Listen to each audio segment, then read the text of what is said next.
जात पात की भावना हमारे भारतवर्ष में बहुत ज्यादा है। और जाति का अर्थ होता है पैदा होना। जिनकी पैदाइश एक है उनकी जाति है, जिनकी पैदाइश भिन्न है उनकी जाति भिन्न है। बकरी से और सूअर से बच्चे नहीं होते, इसलिए दोनों की जातियां अलग है। गाय से और ऊंट से बच्चे नहीं होते, इसलिए उनकी जातियां अलग है। किंतु इस भूमंडल के किसी कोने के नर और किसी कोने की नारी से बच्चे होते हैं, इसलिए मनुष्य में दो जाति नहीं, मनुष्य की एक जाति।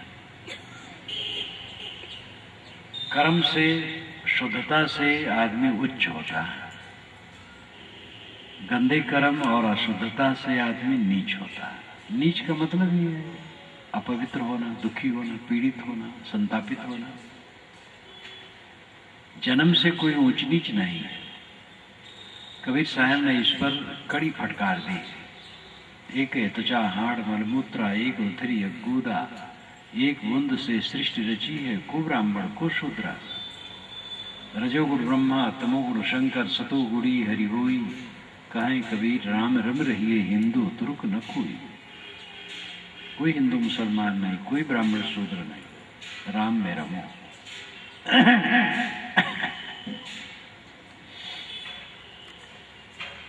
जात पात की भावना, छुआछूत की भावना की परीक्षा होनी चाहिए। मनुष्य की एक जाति, दो जाति नहीं। छुआछूत आचार के आधार पर है। छुआछूत का महत्व है। गंदी स्थिति में है आदमी अछूत है, स्वच्छ स्थिति में हो गया अछूत नहीं।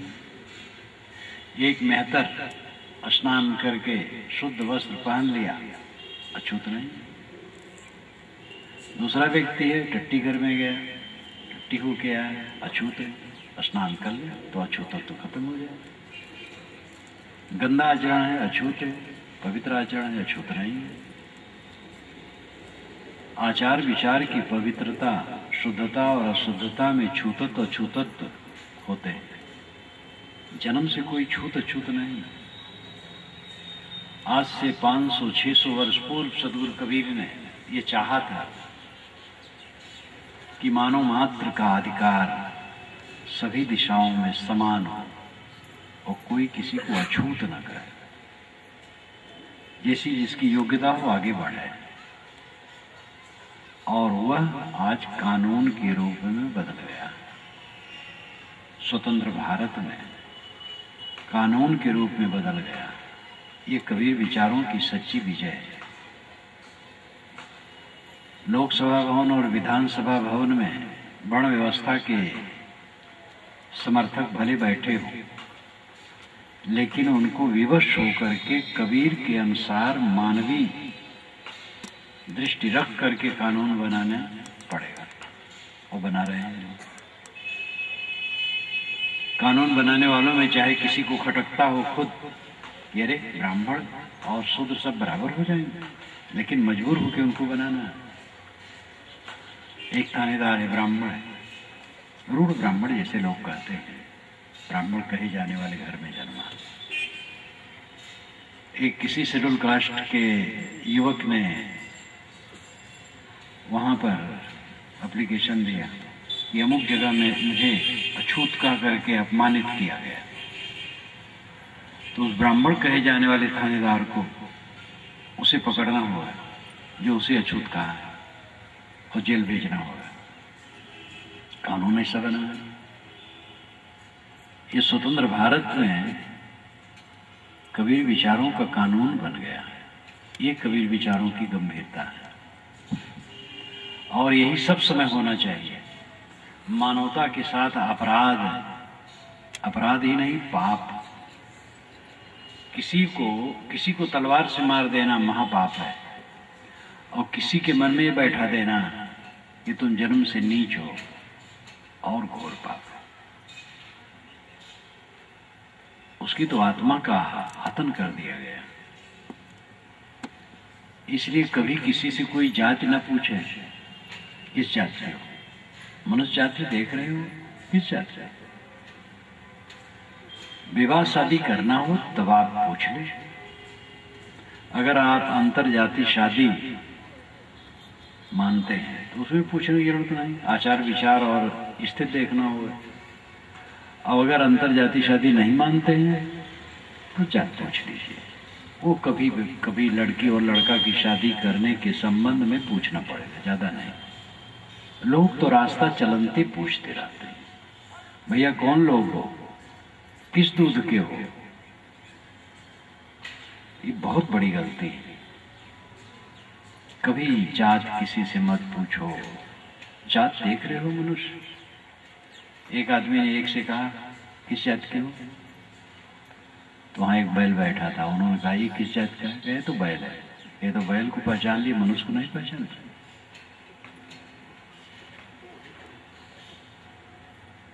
मनुष्य की एक जाति है, दो जात का। किसी को अछूत मत कहो, भेदभाव की भावना छोड़ो।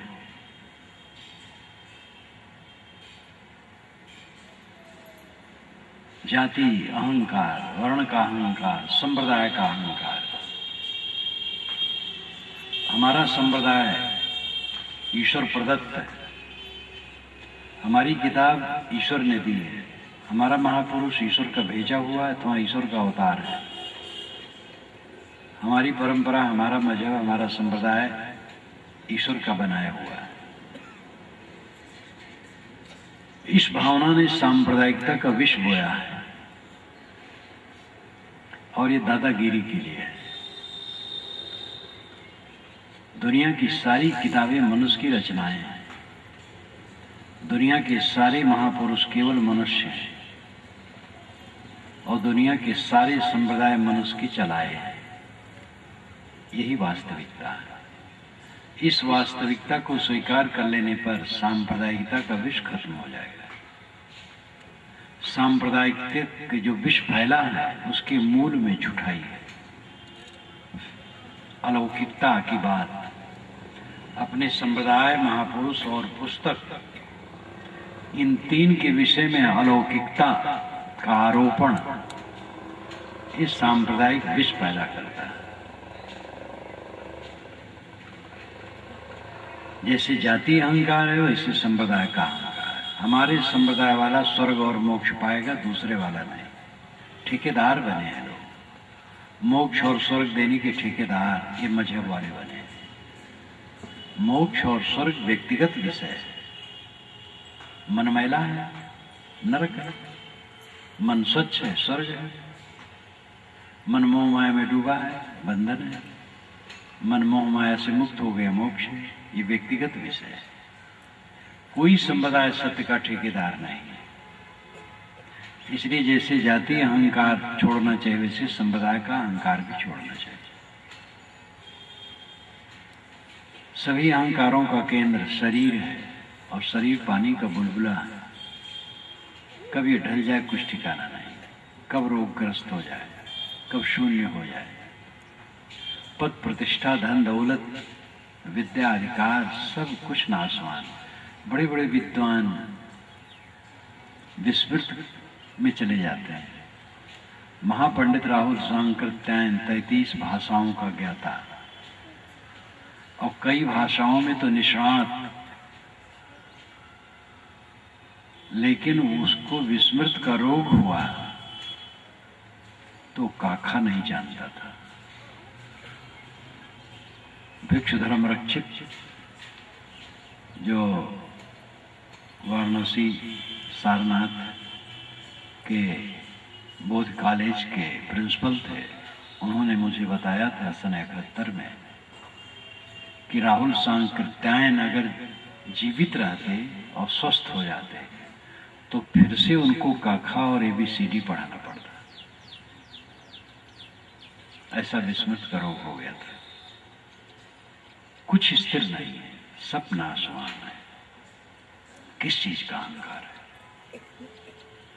देखते देखते सब गलता जाता है। बनना और बिगड़ना ये जगत का स्वभाव है। बन रहा है, बिगड़ रहा है, उत्पत्ति पर ले, नित्य उत्पत्ति नित्य पर ले होगी। जिस पर हमें गर्व है वो सब नाशवान है। नाशवान पदार्थों को लेकर के लोग आपाधापी करते हैं, चालबाजी करते हैं, तिकड़मबाजी करते हैं, राजनीतिबाजी करते हैं और हत्या तक करते हैं। सामूहिक हत्याएं होती हैं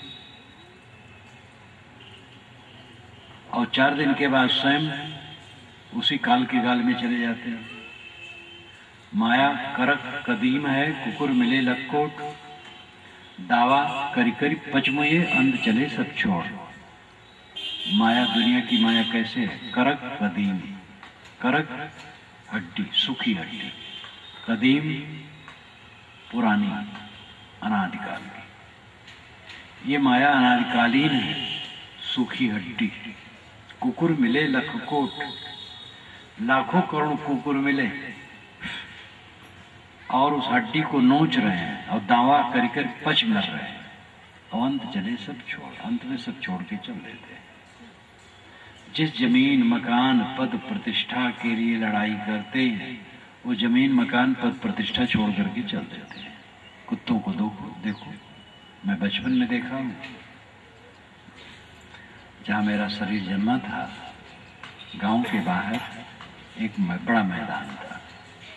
उस मैदान के एक किनारे गांव के मरे हुए पशुओं को लोग लाते थे और वहां चाम और मांस निकाल करके हड्डी छोड़ देते थे। जब काफी हड्डी हो जाती थी तो वो बेच लेते थे, जो पेशे वाले थे।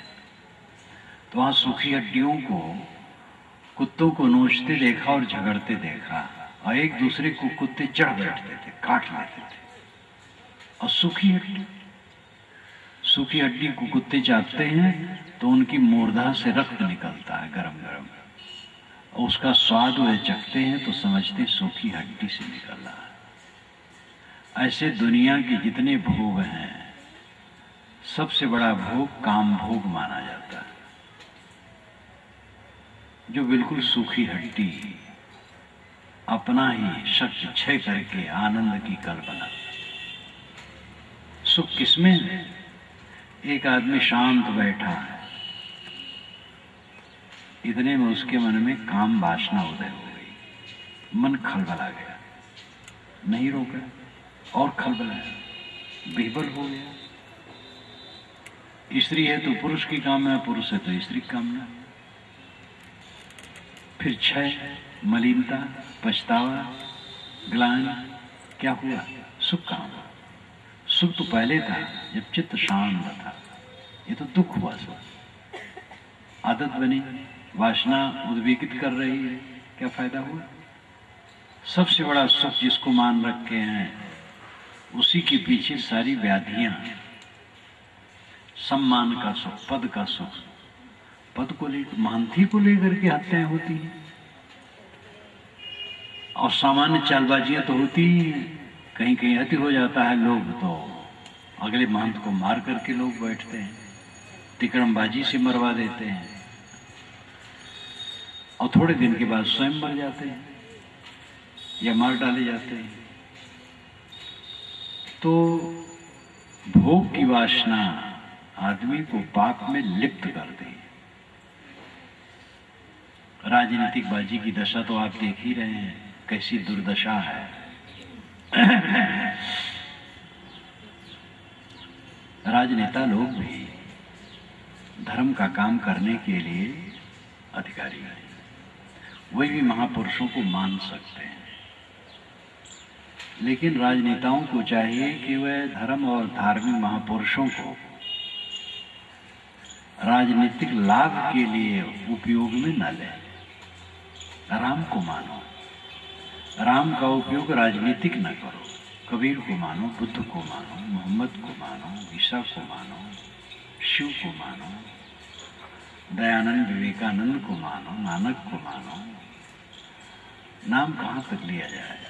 सभी महापुरुषों को या जिनको जिनको मानना हो मानो, लेकिन उनका राजनीतिक उपयोग न करो। राजनीतिक उपयोग लोग करते हैं, धोखा देते हैं। तो सब तरफ ये भोगों की वासना ने आपाधापी पैदा की, इसमें सब जीव जल रहे हैं रात दिन। शांति सुख की इच्छा है अगर, तो भोगों की वासना का त्याग करो, कम वस्तुओं में गुजर, सादे ढंग से गुजर, संयम से रहना, क्षमा करना, गम खाना, संतोष रखना। और इसके लिए साधना करना, स्वाध्याय, सत्संग, साधना, सेवा, ये सब में चलना। सत्संग और स्वाध्याय से ज्ञान मिलता है। जो साधन संपन्न संत और भक्त हैं उनके पास बैठे। साधकों में दो धारा है, एक गृहस्थ, एक विरक्त। विरक्त आगे है, गृहस्थ पीछे है, लेकिन लेवल एक है, सड़क का लेवल एक है। दोनों उस मार्ग में चल रहे हैं। जो साधना में चलता हो, बोध विचार में चलता हो, ऐसे संतों और भक्तों की संगत करो और उनसे विचारों की प्रेरणा लो। दूसरा आधार सदग्रंथ है, ज्ञान के ग्रंथ। ज्ञान के ग्रंथ रखो, उसका पठन पाठन करो। आजकल विज्ञान ने सुविधा दे दी है, प्रवचनों की रिकॉर्डिंग चलती है और घर में लगा दो, सब सुनते रहें। ये भी सत्संग है। तो ये ज्ञान की खुराक के लिए श्रवण और पठन, ये दोनों की जरूरत है।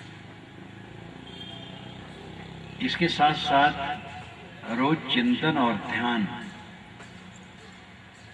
चिंतन का अर्थ है वास्तविकता का विवेक करना। एक मनोविलास, एक चिंतन, दोनों बड़ा फर्क है। एक बूढ़ा आदमी कल्पना करता है मैं 22 वर्ष का जवान हूं, झोपड़ी में और महल की कल्पना करता है। ये मनोविलास है, ये नरक है। चिंतन का अर्थ है जो जैसे है उसको वैसे देखना। शरीर हड्डी का ढांचा, चाम का थैला, मरवांश का पिंड है, जड़ है। आत्मा शुद्ध चेतन है, मैं शुद्ध चेतन हूं, शरीर नहीं। सब चीजें परिवर्तनशील हैं, जीव के साथ कुछ रहने वाली नहीं है। इन वास्तविकताओं को देखना चिंतन कहलाता है। चिंतन से मोह कटता है, मोह कटने से साधना में सरलता होती है। ध्यान का अभ्यास करो, अकेले में बैठो, ध्यान करो। हर आदमी को 1 घंटा, 2 घंटा, 3 घंटा, 4 घंटा, जितना संभव हो 24 घंटे में अलग बैठने का काम करना चाहिए। अकेले में बैठो और संतों से, ग्रंथों से जो विचार मिले हैं उसका चिंतन करो, अथवा सदग्रंथ पढ़ो अकेले में बैठ करके, या चिंतन करो या ध्यान करो। स्वाध्याय, चिंतन और ध्यान, ये 3 को लो। औपचारिक पूजाएं भी अकेले में बैठ करके लोग करते हैं। कोई मूर्ति या पिंड रख लिए, फूल पत्ती चढ़ाते हैं, मंत्र जपते हैं, अच्छा चढ़ाते हैं, ऐसा भी करते हैं। कोई नमाज पढ़ता है, कोई प्रार्थना करता है, ये सब भी अपनी साधनाएं हैं। जिस योग्यता की जो है करते हैं, ठीक है, कोई बुरा नहीं। लेकिन कल्याण के लिए चाहिए स्वाध्याय, चिंतन और ध्यान। स्वाध्याय से ज्ञान का अर्जन होगा, चिंतन से मोह कटेगा और ध्यान से वो अवस्था आएगी जिसे आप चाहते हैं, दुखहीन दशा। ध्यान की प्रक्रिया क्या है? सद्गुरु कबीर ने कहा सहज ध्यान लो, सहज ध्यान लो। और संतो सहज समाधि भली, सहज समाधि और सहज ध्यान उन्होंने दोनों कहा। ध्यान की पहली प्रक्रिया है चित्त को एकाग्र करने का अभ्यास करना। दूसरी अंतिम प्रक्रिया है चित्त वृत्ति को शांत कर देना। एकाग्र करना और शांत कर देना, दोनों में फर्क है। एकाग्र का अर्थ है एक अग्र, आगे एक। हमारा मन बहुत शाखा वाला है, भटकता रहता इधर उधर, उसको एक लक्ष्य में बांधें,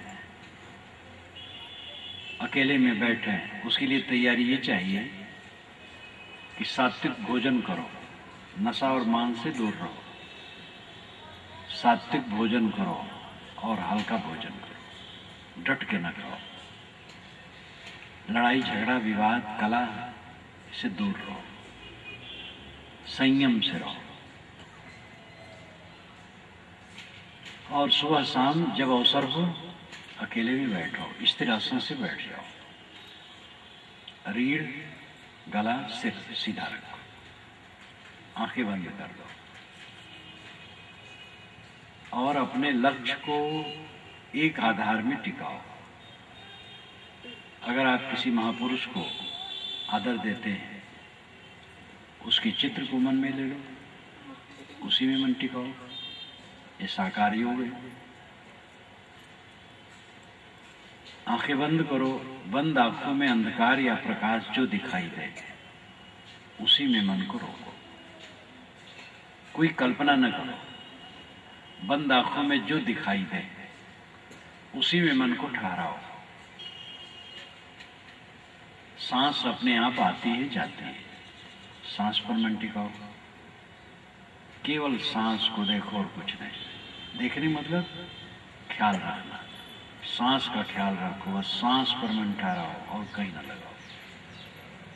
बिंदु की कल्पना कुछ लोग कर लेते हैं, चमकता हुआ बिंदु हृदय में है, उसी मन को ठहराओ। शब्द कानों में उंगली डाल लेते हैं, आवाज सुनाई देती है अंदर की गनगनाहट, उसी में मन को रोकते हैं। तो इस प्रकार कोई आधार लीजिए, एक आधार एक समय में, और मन को उसी में बारंबार नियोजित करो। ये ध्यान का प्रथम अभ्यास है। दीर्घ काल तक करते करते जब ये अभ्यास मच जाता है तब काफी सुवस्था आ जाती है। और इसके साथ साथ स्वाध्याय, सत्संग, चिंतन ये सब चलते रहना चाहिए। ये विचार करते रहो, क्या मेरा है, मेरे साथ क्या रहने वाला है, अंत में क्या शेष रहेगा। हमारे बापे दादे गए, राम नाम भज चेत देख मन माही हो, लक्ष्य करोड़ जोर धन गाड़े चलत डुलावत बाही हो। दादा बाबा ओ परपाजा जिनके यह भूई भाड़े हो, आदर भय हियो की फूटी तिन काहे सब छाड़े हो। ई संसार असार को धंधा अंत काल कोई नाही हो, उपजत बिनसत बार न लागे जो बादर की छाही हो। नाता गोता कुल कुटुंब सब इनकर कौन बढ़ाई हो, कहें कबीर एक राम भजी बिन बूढ़ी सब चतुराई हो। बादल की छाया बनी और बिगड़ी, सारी माया की चीजें ऐसे हैं। हमारे बाबे दादी के समय की चीजें आज क्या है। आपके घर में 100 वर्ष पुरानी वस्तु न होगी, आपका घर ही 100 वर्ष पुराना नहीं होगा। 100 वर्ष के पहले वाला कोई है ही नहीं है। काल सबको निरंतर पीस रहा है, इस पर लोग ध्यान ही नहीं देते। भोगों के लिए जोश है, आपाधापी, मेरा हो जाए, मेरा हो जाए, मेरी मर कर करके सब मर रहे हैं, वो सवासी नहीं। अपने को पहचाने, अपने को समझें, ध्यानाभ्यास करें। चित्त में वैराग्य बढ़ेगा तो ध्यान का अभ्यास सरल होगा। मैंने कल ही कहा था कि वैराग शब्द से आप घबराए नहीं, और वैराग का अर्थ घर छोड़ना और कपड़ा बदलना नहीं। जो घर छोड़ करके कपड़ा बदल दिए, जैसे हम कपड़ा पहने हैं इस ढंग के जो पहनने वाले हैं साधु कहलाते। शर्ट पैंट में, साड़ी ब्लाउज में, धोती कुर्ते में हो गृहस्थ कहलाते। दोनों को वैराग की जरूरत है। मन जितना अनासक्त होगा उतनी शांति पाओगे, जितना आसक्त रहेगा उतना जलोगे। गृहस्थ विरक्त किसी के लिए प्रकृति की तरफ से क्षमा नहीं है, सबको फल भोग बराबर है। निर्मोहता वैराग्य, अनासक्ति वैराग्य, सारी साधनाओं की रीढ़ है अनासक्ति। सगुण उपासना, निर्गुण उपासना, साकार उपासना, निराकार उपासना, आर्य उपासना, सामी उपासना, कोई उपासना, सब में अनासक्ति रीढ़ है। चित्त अनासक्त होगा जब, तब साधना में प्रवेश होगा। हजरत मोहम्मद ने भी हदीस में कहा है, जो दुनिया से उदास रहता हो और कम बोलता हो, उसके पास बैठो तो तुम्हें आत्मिक रोशनी मिलेगी। प्रचारकों से, अपने प्रचारकों से कहते थे, देखो सुख में फंसना नहीं तो तुम धर्म प्रचार नहीं कर पाओ। सुख में फंसना नहीं।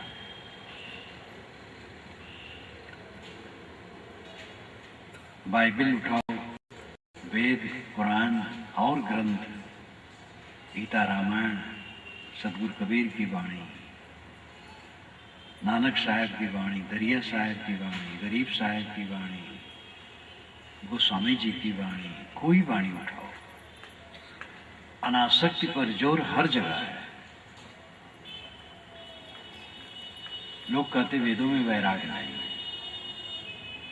वेदों में मनुष्य को मर्त्य कहा गया है। मर्त्य, मरण धर्म। जानवरों को मर्त्य नहीं कहा गया। जानवर भी मरते, लेकिन जानवर समझेंगे नहीं, मनुष्य समझेगा। तो वेद के ऋषि मानव मनुष्यों को चेता रहे हैं, तुम मर्त्य हो, मरण धर्म हो। हर जगह वैराग की बात मिलती है, हम सुन पावे तो। ये पूरी सृष्टि जो दिखाई देती है, वैराग का उपदेश करती है। बचपन से आज तक आप क्या पाए हैं? दुख के अलावा कुछ पाए हैं?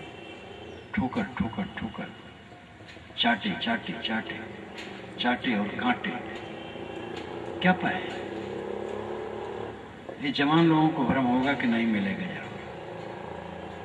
जवान भ्रम में रहते हैं, लेकिन कोई जवान अपने पास बैठे बूढ़े से पूछ ले कि बाबा आप जीवन में क्या पाए, तो अगर वो अकल वाला होगा तो बताएगा। ये जवान लोगों को बूढ़े लोग क्यों नहीं बता देते हैं? मालूम होता बूढ़ों को ईर्षा है जवानों से कि हमें नहीं कोई बताया था, हम क्यों बताए, ये भी मुन्ना भोगे दुख। लेकिन अगर किसी जवान को बूढ़ा बताए तो जवान विश्वास भी तो नहीं करेगा। वो सोचेगा इन्होंने तो आनंद ले लिया और हमें भटका रहे हैं। तो जवानी में एक भ्रांति रहती है, सुख आ रहा है, सुख आ रहा है, आ रहा है। बूढ़े तो देख लिए, ठोकर खाते खाते पा गए सुख। मुकदमा में हारे हुए, जुआ में हारे हुए जुआरी की तरह बूढ़े बैठे हैं बेचारे। ये बुढ़ापा जीवन मुक्त के लिए है। ये तब होगा जब साधना भजन में मन लगाओ, आसक्ति छोड़ो, ध्यान करो, चिंतन करो, अंतर्मुख हो। नहीं तो बुढ़ापा रोते रोते बस समाप्त हो जाएगा। हमारे शरीर के अंगों को, बालों को प्रकृति पकाती है, लेकिन हमारे मन को नहीं पकाती। हमारे काले बाल उजले हो जाते हैं, चिकना चाम सिकन से भरा हो जाता है, अंग ढीले हो जाते हैं। सब जितने अंग हैं सब ढीले ढाले और विद्रूप हो जाते हैं। प्रकृति शरीर को, बालों को, सबको पकाती है, मन को नहीं पकाती। मन को पकाने के लिए आपको स्वयं भक्ति, साधना, ज्ञान, वैराग्य में चलना होगा। मन पके तब अमृत है।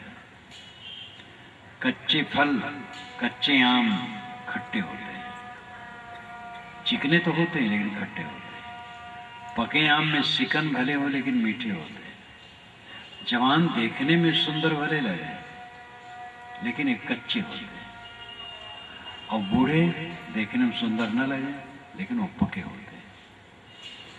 किंतु बूढ़ा पका हुआ है जो मीठा, प्रायः बूढ़े खट्टे होते हैं।